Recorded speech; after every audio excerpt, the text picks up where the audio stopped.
Bienvenue au webinaire d'aujourd'hui qui porte sur les nouvelles fonctionnalités de Revisto 5.16. Je m'appelle Nicolas Araman et je suis votre Customer Success Manager dans votre région.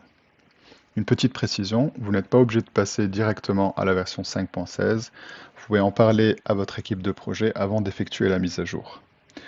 Vous pouvez tester la nouvelle version sur un projet bac à sable avant de l'étendre sur les projets actifs. Et vous pouvez donc revenir à tout moment à la version 5.15 si vous rencontrez des problèmes majeurs avec la nouvelle version. Merci de documenter ces problèmes et les signaler au support sur support@revisto.com. Vous trouverez le webinaire d'aujourd'hui ainsi que d'autres webinaires très intéressants sur notre site web dans la rubrique événements, webinaires. Dans ce webinaire, on verra principalement une démonstration de l'application de bureau mise à jour et les nouveautés dont vous allez pouvoir bénéficier dès à présent. Nous allons ensuite aborder les mises à jour du planificateur et le support des plugins, ainsi que d'autres nouveautés qui faciliteront votre travail au quotidien avec Revisto 5.16. Passons maintenant à la démo. Donc, pour commencer, la galerie de projet a été repensée avec une nouvelle interface graphique. Donc, les icônes de projet ont les mêmes proportions que celles de l'espace en ligne. Les filtres ont été améliorés et repositionnés tout en haut de l'interface à côté de la barre de recherche. Nous avons donc des nouveaux indicateurs visuels quant à l'état des projets, s'il est hors ligne, mise à jour disponible ou bien archivé. L'icône de paramètres de projet a été déplacée donc tout en haut à droite de votre vignette de projet et vous permet donc d'accéder à une nouvelle interface d'information plus efficace et plus facile d'utilisation. Tout en bas de l'icône, vous avez une nouvelle information donc quant à la dernière synchronisation du projet.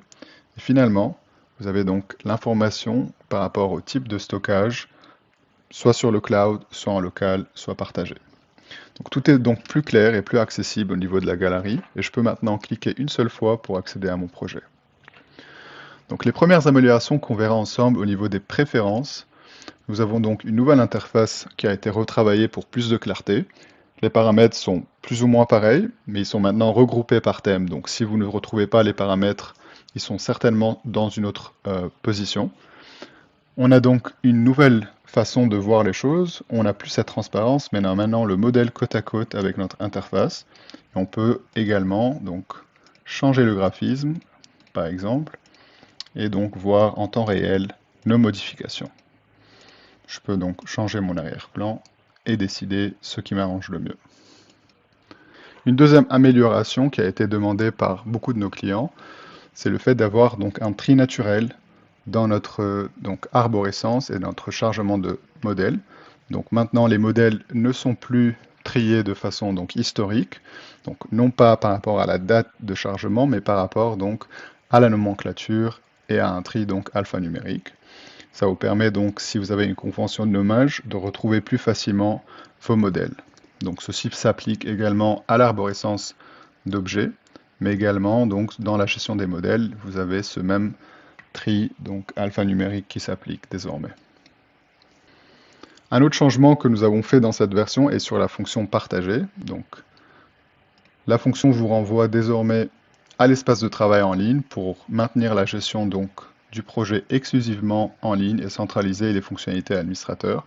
Vous allez pouvoir donc inviter vos collaborateurs via cet espace de projet et non pas sur votre application bureau.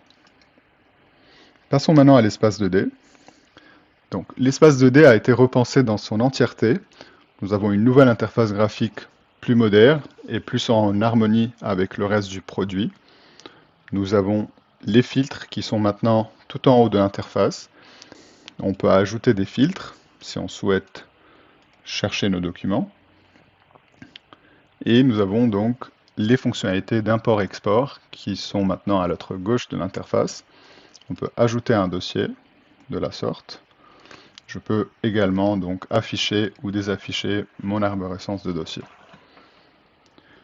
Les panneaux de l'arborescence est ajouté donc à gauche pour une navigation plus simple.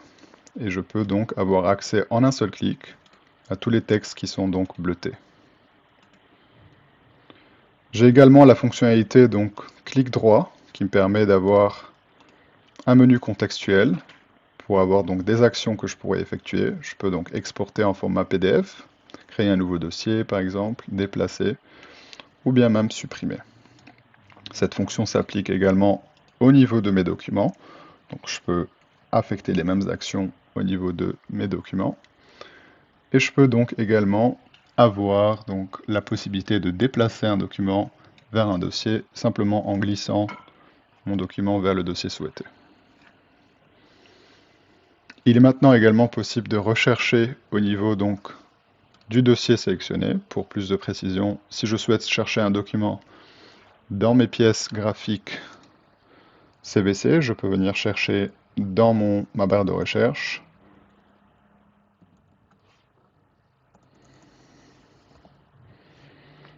ou bien chercher dans l'ensemble de mes feuilles pour avoir plus d'informations. Je peux également trier mes données, donc des colonnes dépendamment de ce que je recherche. Et donc je peux trier par numéro, par titre, ou bien par ordre de nombre d'annotations. Une nouvelle icône est également disponible, donc la superposition de feuilles 3D, qui me permet donc de m'informer si une feuille est superposée à la 3D.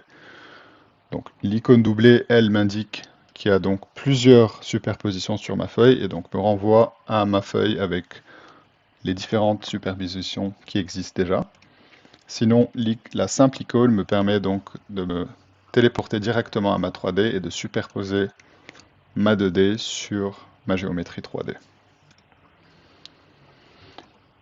Sinon, l'onglet Information peut être donc un peu plus détaillé qu'auparavant, avec les dates des dernières synchronisations.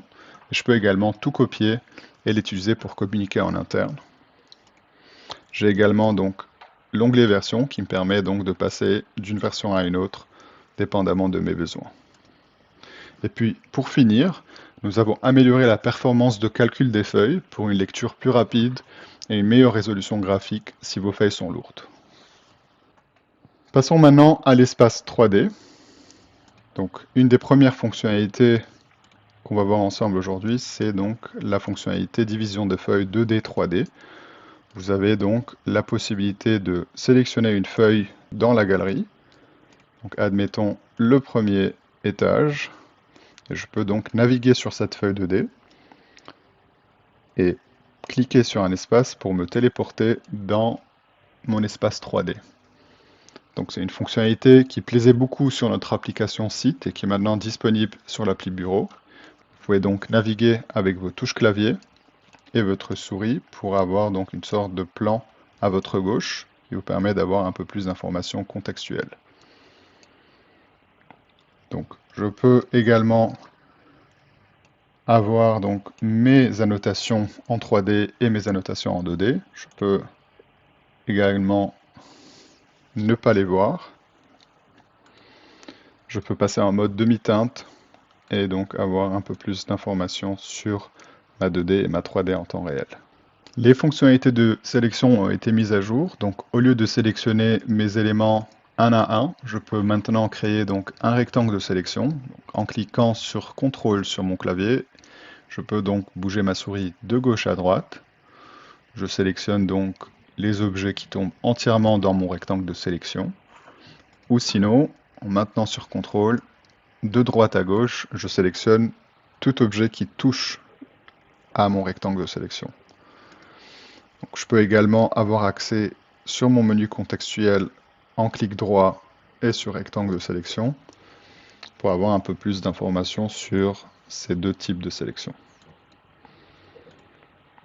On passe maintenant à la fonction isoler qui a été améliorée pour permettre d'isoler les éléments autant de fois que souhaité. Donc, admettons que je sélectionne ces éléments-là, je peux isoler. Et maintenant, je peux également sélectionner d'autres et isoler une deuxième fois pour donc avoir cet avertissement qui me permet de sélectionner si je souhaite remplacer par cette nouvelle sélection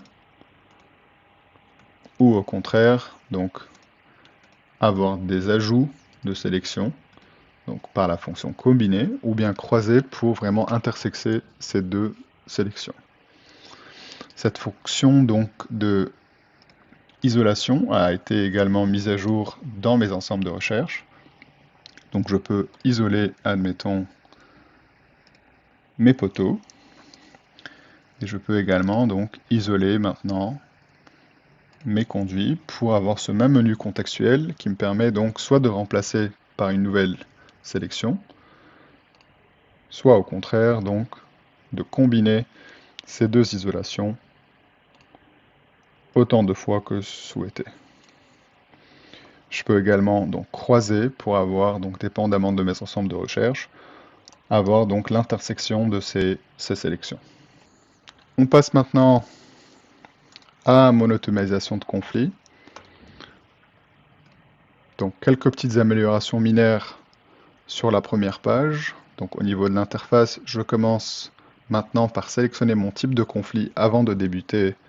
Et je peux donc avoir aujourd'hui un nouveau type de détection de clash qui est donc l'objet requis. Donc l'objet A qui nécessite la présence de l'objet B, qui vise notamment à avoir donc une sorte d'assurance qualité, comme par exemple les portes coupe-feu nécessitent la signalétique de secours, ou bien par exemple un couloir doit contenir un extincteur. Passons maintenant au suivi d'annotation. On a aujourd'hui donc la possibilité d'avoir donc en tant que destinataire, je peux aujourd'hui donc m'assigner la tâche, sélectionner et m'attribuer donc la tâche. Je peux également avoir accès à la liste des derniers destinataires que j'ai sélectionnés dans mon projet.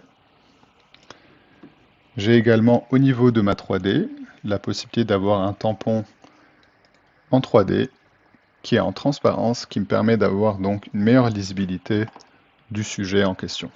Et puis finalement, quelques nouveautés sur notre code QR. Donc si je passe à la fonction des pièces, je peux donc générer des codes QR pour toutes les pièces, donc que je vais pouvoir utiliser en PDF ou bien en autocollant. Et je peux également donc sélectionner une seule pièce, admettons, et donc générer un code QR spécialement pour cette pièce. Je peux également choisir ces éléments qui m'intéressent. Et dans l'inspecteur de sélection, j'ai l'option aujourd'hui de générer un code QR pour mes objets donc sélectionnés. Je peux enregistrer ces codes QR en format PDF, les utiliser donc en autocollant ou en PDF A4. Et pour finir, on passe maintenant donc au planificateur. Donc sur l'onglet donc planification à venir, j'ai l'option donc de sélectionner plusieurs tâches et donc ignorer ou pas ces éléments-là. Sur mon onglet tâches, je peux sélectionner la tâche qui m'intéresse et modifier donc l'action.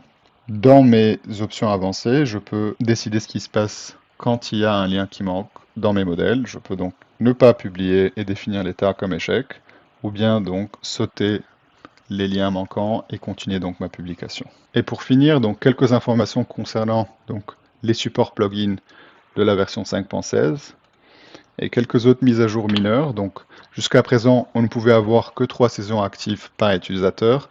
Ce nombre est maintenant passé à 4 sessions actives par utilisateur. On a également passé nos dépendances à Net 8 au lieu de Net 6. Et donc également sur Revisto Tablette, les vignettes ne sont plus étirées en largeur. Et donc sur l'application de bureau, vous pouvez importer des propriétés favorites dans un projet qui n'a pas encore de propriété ou de pré-réglage. Merci beaucoup pour votre attention et n'hésitez pas à me contacter si vous avez des questions.